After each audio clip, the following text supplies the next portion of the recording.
The sign read "Cor- Codringer and Fen, Codringer and Fen, consultation and legal service." Geralt, however, knew far too well that the service provided by Codringer and Fen had little to do with law, and the partners themselves had many reasons to stay away from represent, from its representatives. He also doubted that any of their clients knew the meaning of the word consultation. In the lower there in the lower tier of the building there were no doors, just a solid, heavily locked gate, probably leading to the stables.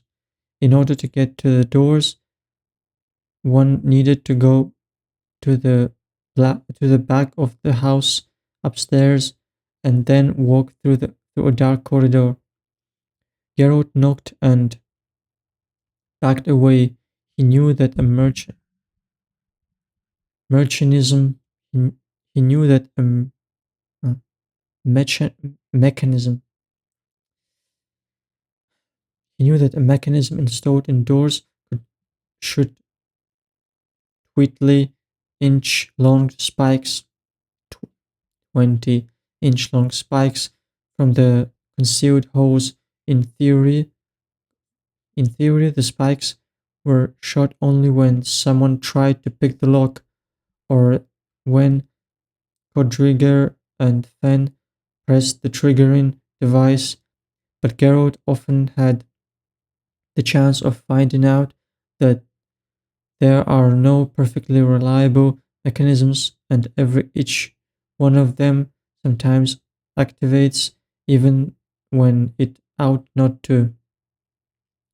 There was likely some device inside of the doors, probably magical in nature, which in identified the guests.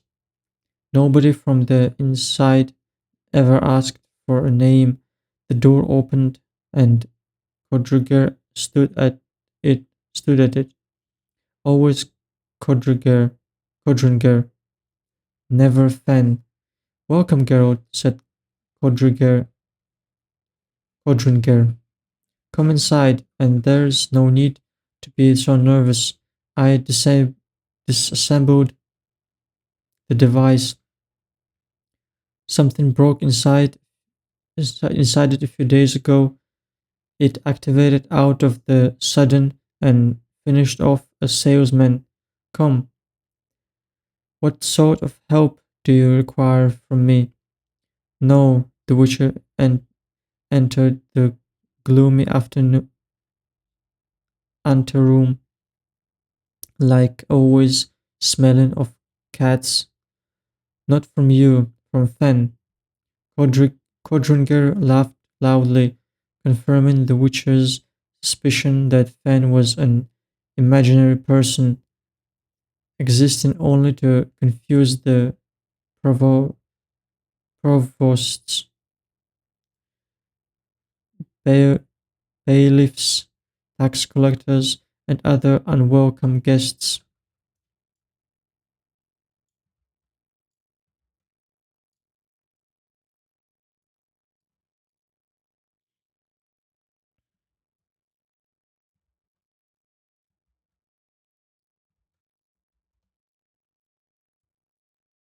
They entered a room a bit brighter than others. Geralt sat on the guest chair. On the armchair across from him settled a Conjunger, the man who demanded to be titled an advocate, and a man for whom there were no impossible things. Whenever someone had any problems, hardships, they went straight to Conjunger, and that troubled, that troubled person, suddenly acquired an indisputable proof of the treachery and dishonesty of their business partners, got a blank loan with no unnecessary impediments, collected money from a bankrupt debtor, got inheritance despite the rich uncle threats of not leaving him a penny. His son left prison due to the lack of evidence, and the witness withdrew their claims. His daughter's untrustworthy admirer suddenly lost interest. His wife's lover had an unfortunate accident, and the hated enemy or any other bothersome individual stopped bothering. As a rule, they disappeared without trace. Yes, however, some had, yes, whenever someone had troubles, they wrote to Dorian, ran to the firm Conjunger and Fenn, and knocked on the mm, mahogany doors.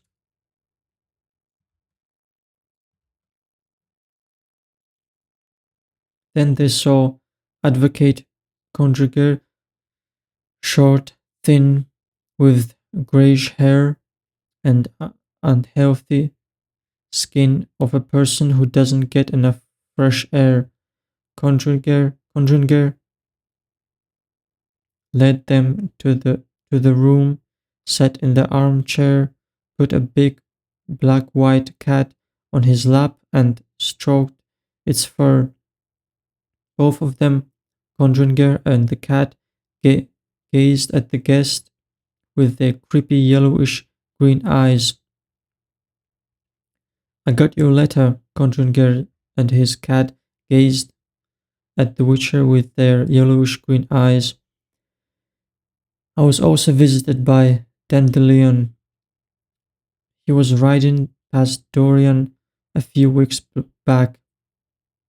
He told me a bit about your problems, but he said little, very little. Is that so? What a what a surprise! That that would have been the first. That would have been the first time. Then the Leon didn't say too much.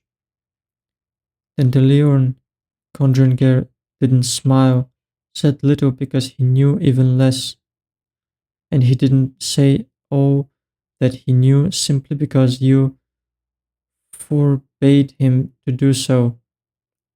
Where does this lack of trust comes from, even towards a colleague in profession? Gerald snorted. Conjunger would have pretended not to notice, but he couldn't because the cat noticed. It opened its eyes widely, bared its fangs, and hissed quietly. Don't tease my cat, said the advocate, petting the animal. Are you insulted by being called my colleague? But it's true, I am also a witcher. I also save people from monsters and from monsters' troubles, monstrous troubles, and I'm also doing this for money. There are differences, uttered Geralt, still under Cat's unfriendly gaze. There are, agreed Conjunger. You are an anachronistic witcher, whereas I am a modern one, which is why you will soon be left jobless while I shall prosper. So on there will be no strigas, wyverns, andriags,